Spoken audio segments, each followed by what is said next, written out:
harus senyum. Ya.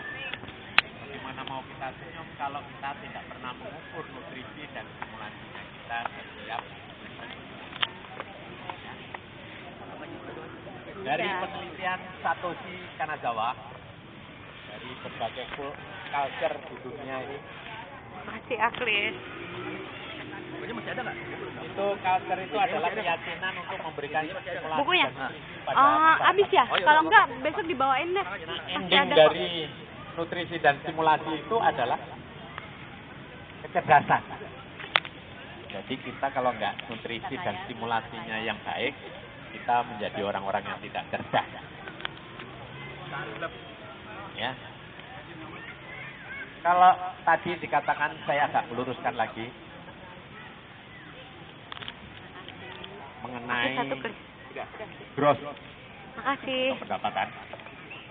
Dokter itunya belum. Itu sekarang dirubah menjadi Terbagus deh. IPM, Indeks Pembangunan Manusia atau Human Development Index. Itu yang diukur kesehatan, pendidikan, dan ekonomi. Nah, Indonesia di mana letaknya? Urutannya masih 124. Norwegia yang nomor 1. Malaysia 70 berapa? Vietnam 105, jadi kita kalah sama Vietnam karena padahal Vietnam baru merdeka berapa tahun, kita kalah. Karena dia keyakinan memberikan nutrisi dan stimulasinya berbeda dengan kita. Nah, itu semua dari mulai dalam kandungan dihitungnya sampai kita kakek nenek istilah. Ketika kita berusia 3 bulan di dalam kandungan, itu harus kita mulai stimulasi. Mana stimulasinya? Supaya cerdas. Itu ada beberapa stimulasi sentuh, oleh ibunya, stimulasi suara. Karena di usia 3 bulan itu telinganya anak dan sudah mulai bisa. Udah habis ya? Besok dibayarin lagi ya? Kurang ya? Makanya Kayaknya yang tadi paling 3 bulan masih itu. sementara ini ya dari penelitian yang paling depan bagus insya Allah dibawain adalah lagi. musik Masih kok, Mozart. nanti aku mintain Mbak Sila. Mozart itu tidak semua dari 540. Hanya ada 10 sampai 14. Mulai Winkel sampai ada yang keempat. Jangan coba-coba yang ke 520 itu musik kematian.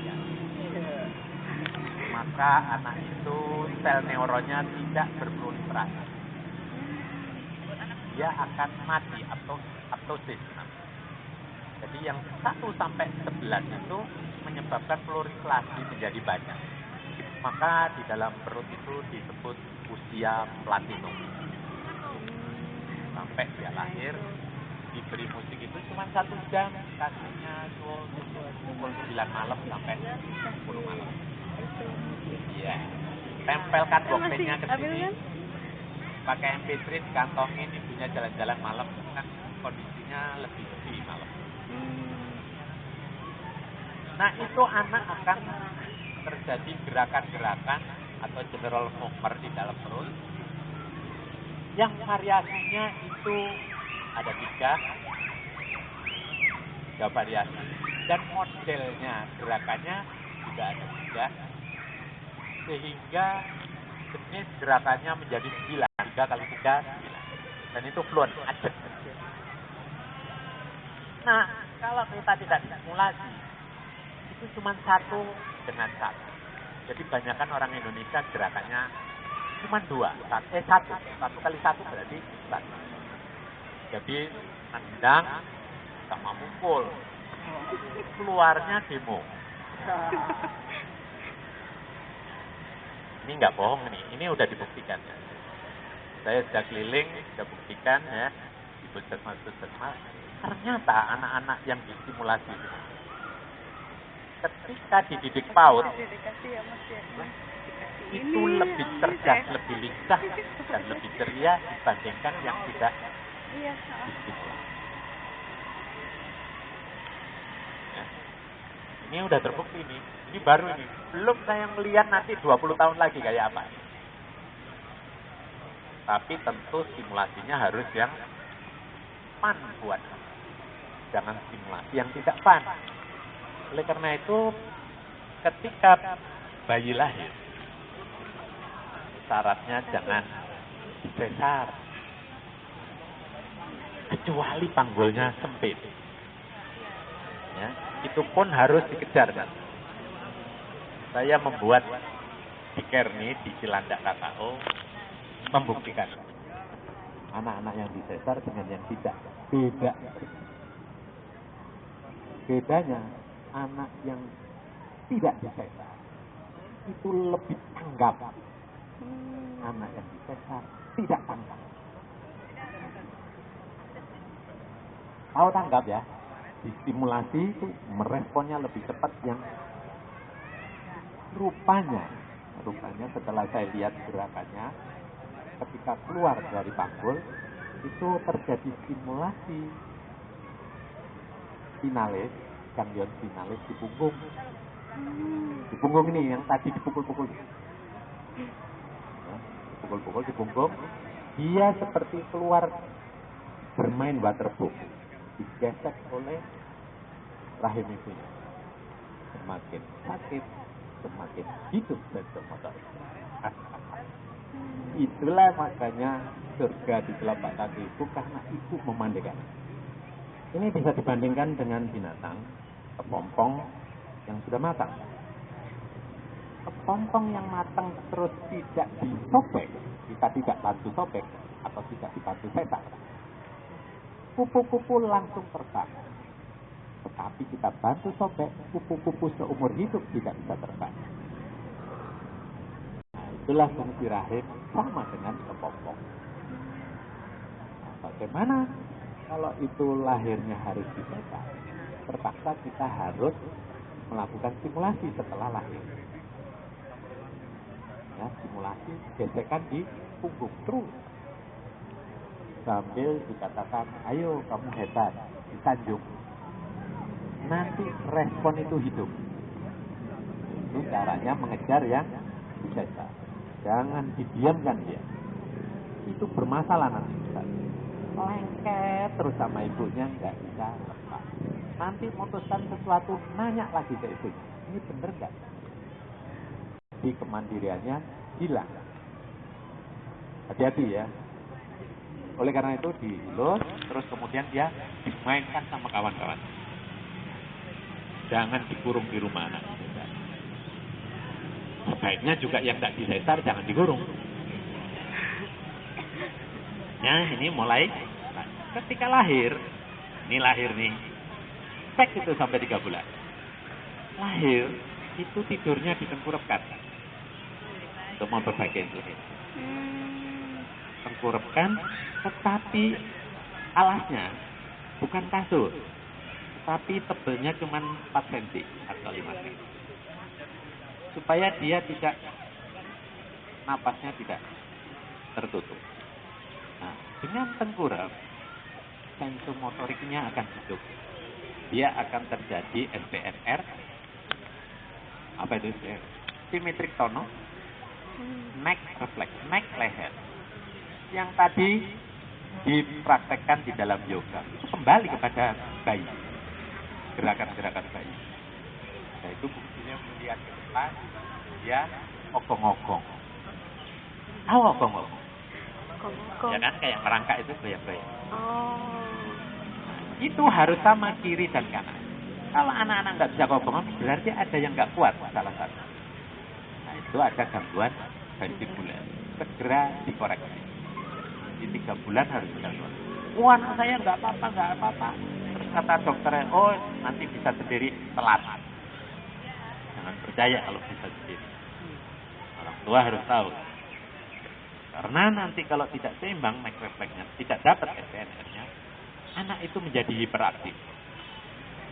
Karena dia tidak dapat posisi yang nyaman ketika menghadapi gravitasi bumi. Sehingga terus gerak terus dia. Karena itu yoga itu pakai konsentrasi untuk mendapatkan gerakan yang bisa menyesuaikan diri dengan gravitasi bumi. Itu langkah-langkah yoga ini untuk mengembalikan agar kita seperti bayi lagi. Hilang semua pikiran-pikiran aneh-aneh, kayak kita bayi lagi. Kan gitu. Tadi sudah saya rasakan karena saya ikut. Ya, teruskan aja yoga. Nah, kemudian berangkat lagi. Setelah itu, jangan anak-anak diberi pempas. Itu sensor motoriknya mati, tidak tanggap. Otaknya berarti seniornya ada yang mati. Karena anak itu tidak belajar. Dan tidak boleh dikasih baby walker. Kita tidak tahu keseimbangan dia untuk menghadapi gravitasi bumi. Buang itu semua, itu racun semua. Tapi tentu ibu harus ngawasin di rumah. Ketika dia bangun, jangan ditaruh di box. Box yang ada pagernya tuh. Jadi kalau dia bangun, ibunya yang di box ngawasin anak di bawah. Dibalik ya, gitu. Karena dia perlu untuk stimulasi otaknya itu tadi, sel neuronnya. Sel neuron kalau nggak ada yang ngikat, mati dia. Yang ngikat itu disebut sinap. Serabut. Nah, serabut inilah berkembang ketika anak itu main. Bermain, dilepas. Jangan dia merasa tertekan. Waktu tidur, baru ditaruh di box. Jelas ya? Ini inteligensi, ini pelajaran inteligensi. Ya, Satoshi Kanazawa sudah meneliti ini. Ya, di Jepang itu dibuang semua mainan itu, dijualnya keluar. Yang boleh hanya gigit-gigit. Kenapa tadi yang pampers? Ayo, jawabnya apa? Ketika malam dia gelisah, itu berarti kan mau kencing. Angkat ke kamar mandi, kencing kan. Nanti begitu dia bisa turun tempat tidur, kita nggak perlu ngangkat lagi. Dia kalau sekarang karena pempes, SD pun tidur masih ngompol. Berarti sensomotoriknya nggak hidup. Maka sensomotorik itu hidup gunanya untuk bersosialisasi. Jadi dia sosialisasinya ada masalah. Bagaimana? Mau milih pampers atau mau milih anak yang pintar sensomotorik? Itu ya. Jadi itu milestone-nya harus diikuti, mulai tengkurap, okong-okong, merangkak, duduk, berdiri, harus di. Kalau anak langsung dikasih baby walker, terus langsung ngesot berdiri, itu biasanya anak-anak yang tidak sabar.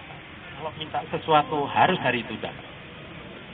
Karena dia tidak merasakan bagaimana step-step. Itu melatih inteligensi. Itu namanya motorik halusnya akan hidup sendiri. Yang ada kalau anak-anak dikasih baby, motorik kasar semua. Nah, keluarnya tawuran kayak sekarang. Nah, itu ada kaitannya. Nah, ketika dia masuk sekolah PAUD, bukan mengerjakan calistung, tetapi bermain. Bukan dileskan bahasa Inggris, bahasa Perancis. Kalau perlu cuma bahasa Jawa aja, tidak apa-apa. Bahasa mother. Ya, karena dia mau mengembangkan inteligensianya tadi, otak-otak yang sudah terbentuk sampai 200 miliar. Katanya dengan musik itu sampai 200 miliar. Neuronnya berfungsi. Nah, ketika 200 miliar kalau kita pasung anak itu mati semua. Dan itu mati itu tidak ada kesempatan lagi di usia emasnya ada. Ketika tua sudah nggak nambah lagi. Pergerakannya usia tua ini cuma 1-5%. Yang anak-anak tadi 0-95%. Sayang kan? Kita racuni dengan bahasa Inggris, bahasa lain-lain. Padahal dia itu nanti bisa sendiri. Nggak usah diajarkan. Saya aja nggak beres bahasa Inggrisnya setelah tua ini aja bisa juga. mondar-mandir sampai ke Santiago. Ngomong juga, ya kan? Nggak perlu kan diajarkan. Ayo, jangan ngeracunin anak kecil. Jadi itu di usia platinum sampai emas harus dengan fun. Yang dihidupkan adalah multiple inteligensianya, bukan logiko-matematik yang sekarang dilakukan. Kalau pakai logiko-matematik, semua diukur dengan matematik. Kalau ada orang tua dan orang muda, mana yang harus diselesaikan kalau yang sakit? Kalau hitungan matematik, mendingan yang muda. Karena yang muda begitu sembuh, produktif. Yang tua, dianggapnya tidak produktif. Mau begitu cara berpikirnya? Enggak kan? Pikirnya kan harus Pancasila. Kan? Anak-anak itu fun itu dengan Pancasila. Betul. Kalau berbicara ketuhanan yang Maha Esa, itu tanya, ini alam semesta ini siapa yang bikin ya? Padahal itu Tuhan. Dia belum tahu agama. Tuhan. Nanti terserah orang tuanya mau dia masukkan agama apa. Ya kan? Tapi konsep Tuhan sudah ada di anak-anak Paulus. Ketika berbicara penyelesaian yang adil dan beradab, dia bilang orang guru harus atau orang tua harus memberitahu kalau Anda mencubit teman, Anda dapat marah. Tetapi kalau Anda memeluk teman, mengelus-ngelus teman, Anda mendapat hadiah. Nah, itu contoh perkemanusiaan yang adil dan beradab. Sehingga dia akan menolong kawannya ketika jatuh. Dan ketika ada temannya berantem, dia melawan. Dan sebaliknya. Nah, diajarkan lagi apa lagi? Yang ketiga, persatuan Indonesia. Kalau kita bersatu, kita kuat, itu ajarkan pada. Angkat ini meja. Kalau kamu sendirian, ayo rame-rame. Persatuan. Jadi Pancasila jangan dibikin teori, tapi diaplikasikan. Kemudian perwakilan, ya, itu sebetulnya mempercayakan teman dalam bentuk tanggung jawab. Temanmu itu pinter, ya sudah kamu minta tolong teman. Jadi minta tolong. Jadi bukan seperti sekarang. Anggota dewan tidak bisa mewakili rakyat. Nah, karena kurang tanggung jawab. Nah yang terakhir keadilan sosial itu gotong royong. Apa gotong royong? Kalau ada kawannya sakit, iuran. Yuk kita jenguk, beli buah-buahan. Nah begitu. Nah ini diajarkan di PAUD. Sehingga anak PAUD pendidikan anak usia dini. Nah ibu belum tahu PAUD depan. Padahal itu undang-undangnya tahun 2002. Memang saya termasuk ibu tidak pernah diajarin PAUD. Makanya yoganya nggak beres. Saya udah ngerasain. Ini gara-gara yoga saya nggak beres. Kaki saya lebih panjang dari badan. Karena PAUD saya nggak dapat. Kalau PAUDnya dapat, itu pasti proporsional anak. Karena gerakan waktu kecil kan berkembang tuh kan. Tumbuh kembang kan. Dengan gerakan-gerakan multiple akan proporsional. Sehingga ketika yoga dapat enaknya. Paling ini yang yoga bisa yang sempurna itu beberapa orang saja. Karena mungkin dulunya hidup di hutan. Tarsan. Karena Tarsan itu lebih alami, ya kan? Stimulasinya cukup. Yang di kota hanya dibatasi batu tembok-tembok beton, nggak dapat ya. Ya. Oke, lanjut ya. Ini sudah 5 tahun ya. 5 tahun jadi dia tidak sekali itu. Bagaimana? Nanti kalau di SD nggak bisa, nggak mungkin ya. Gampang kok caranya. Ini ada kacang, ini ada buah apel, flat. Apel ini ditutupi dengan buah kacang supaya tertutup butuh kacang berapa ya? Nah, kan itu sudah matematik. Dia tutup. Sambil ngitung nggak terasa, belum belajar nulisnya. Misalnya 9, belum nulis 9. Tapi dia sudah ngitung dengan tangannya. Nah itu pelajaran-pelajaran seperti itu yang jangan dipelajari. Ini kami sudah melakukan, ya, menilai ini semua. Sudah ada permainan-permainan, kita sekarang keliling seluruh Nusantara untuk menyelesaikan. Nah, sekarang pindah ke usia sekolah. Usia sekolah harus meneruskan multiple intelligence. Jangan logiko matematik. Ini sekarang di UN kan berarti logiko matematiknya aja yang dihidupkan, yang lainnya enggak. Nah, anak-anak yang nanti selesai dengan logiko matematik itu adalah orang-orang yang mencari pekerjaan. Sedangkan yang hidup dengan multiple intelligence, orang yang menciptakan pekerjaan. Milih mana? Sekarang kan banyak orang mencari pekerjaan karena cuma logiko matematik. Tapi yang pinter multiple intelligence-nya justru bisa contoh Bill Gates. Bill Gates logiko matematiknya tidak lulus. Tetapi kenapa dia menguasai Microsoft Business? Karena multiple intelligence-nya lebih hidup. Jadi jangan bangga ya dengan anak-anak yang jago matematiknya, sekian juara dan sekian. Tapi sosialnya tidak bagus. Banyak orang yang juara-juara dalam grup keluarga bercerai. Banyak ya.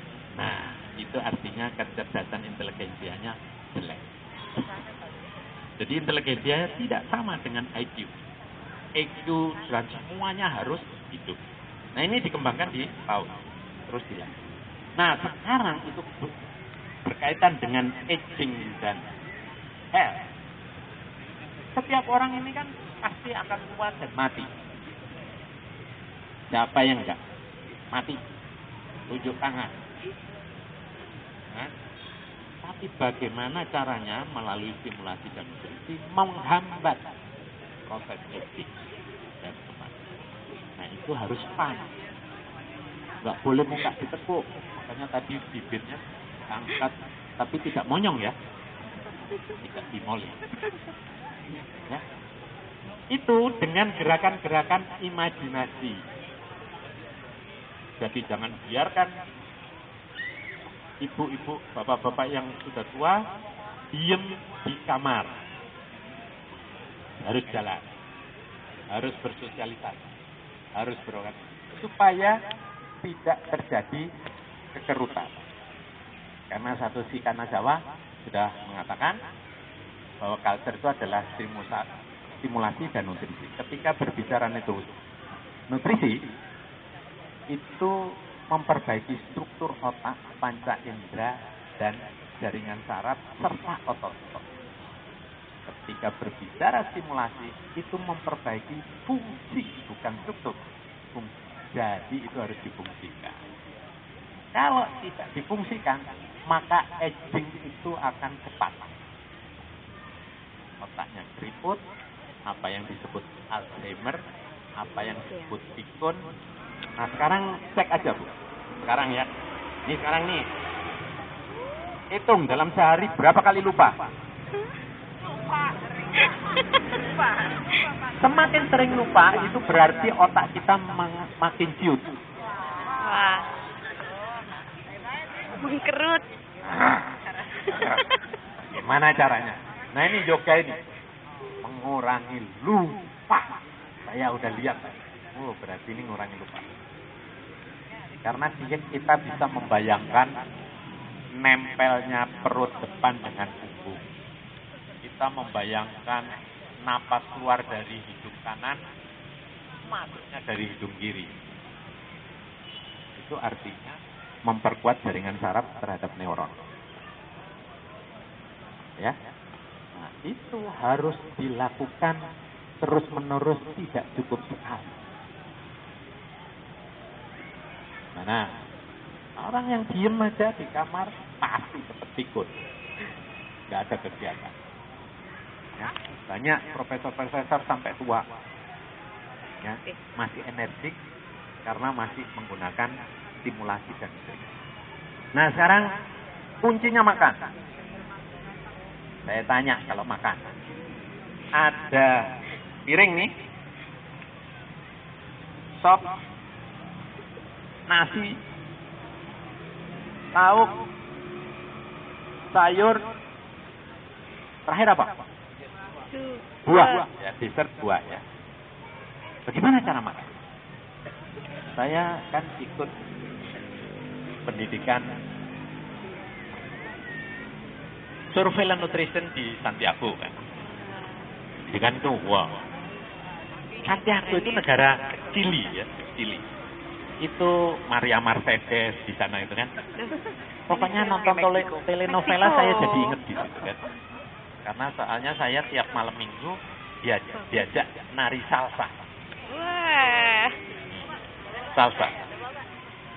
Cuman saya karena nggak pernah ikut pendidikan PAUD kalau model kayak saya, orang lentur seperti itu. Bisa narik gini, narik ke belakang gitu. Ya, didorong, narik lagi gitu kan. Ketika saya nyajikan, ini dari beberapa negara, tiap-tiap negara harus menyajikan pengalamannya. Saya nyajikan makanan yang ada di Indonesia. Profesor Valiante bilang, very good, 80% selulose. Jadi 80% itu mengandung serat. Sampai 90% di Indonesia. Berarti orang Indonesia sehat-sehat. Ketika saya menyajikan data penduduk, data gizi penduduk, yang gemuk sekian persen, yang kurang gizi sekian persen. Why? Jadi kenapa begitu? Saya jadi ketawa. Mungkin ada sesuatu yang wrong. Ada sesuatu yang salah.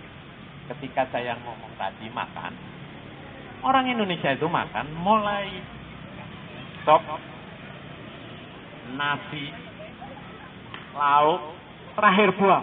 Oh my God, it's very wrong, sangat salah.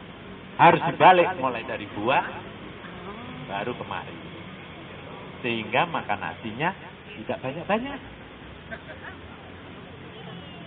Ini kalau belum kena nasi, nggak makan. Dan sebetulnya bukan sejak itu. Saya memang kecilnya di kampung, di belakang rumah itu banyak buah-buahan. Kalau pagi kan tinggalnya sama kakek, mbah. Mbah itu karena didikan Belanda, jangan makan buah-buahan sebelum makanan, sakit perut katanya. Nah, saya kan begitu mbak saya habis subuh kan tidur. Wah, cepatan lari ke belakang. Wah, seger-seger tuh, manjat makan di atas belimbing kan, manis-manis, mangga pas di atas. Nah, itu kebiasaan saya. Tapi wah, sudah cukup lagi marah-marahin ya gara-gara itu. Ternyata sekarang yang apa yang saya lakukan disebut profesor betul. Dan itu menjadi kebiasaan saya, makan buah dulu, baru makan yang lain. Berarti betul. Makanya saya dibilang aneh sama teman-teman dulu. Kok makannya buah dulu ya? Ternyata betul. Makanya badannya ya begini aja. Ya. Yang seumur saya bukan di keon. Ya. Ini sekarang saya usianya 5 tahun 58 berapa itu? 54 kan? Yang sementara saya 54. Wah. Nah itu sebetulnya begitu ya. Kalau ibu-ibu melakukan itu, saya yakin yoganya akan lebih sempurna lagi. Ya, mana Bu? Nanti sakit mah dan sebagainya itu karena pikiran kita yang nggak beres.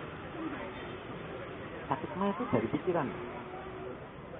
Kalau kita fun tuh makan apa aja, enak. Ya.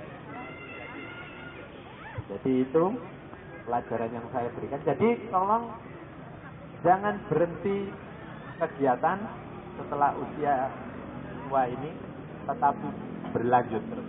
Kami ada programnya seperti mendongeng dan sebagainya. Itu bagian daripada sebetulnya apa yang diajarkan di yoga. Dongeng kepada anak. Ya. Kan jumlahnya balita sama usila hampir sama kan? Gimana kalau usilan dongeng pada balita yang bikin fun. Saya kira itu yang bisa saya sampaikan pada hari ini.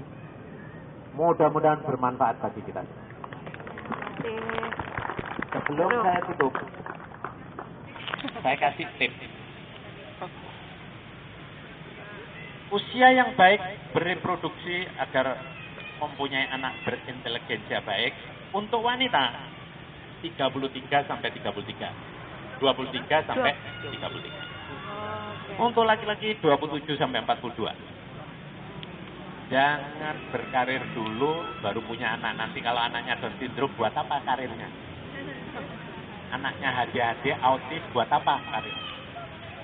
Jadi autis, ADHD semua itu karena rahim kita tidak maksimal untuk mendidik. Terima kasih. Assalamualaikum warahmatullahi wabarakatuh.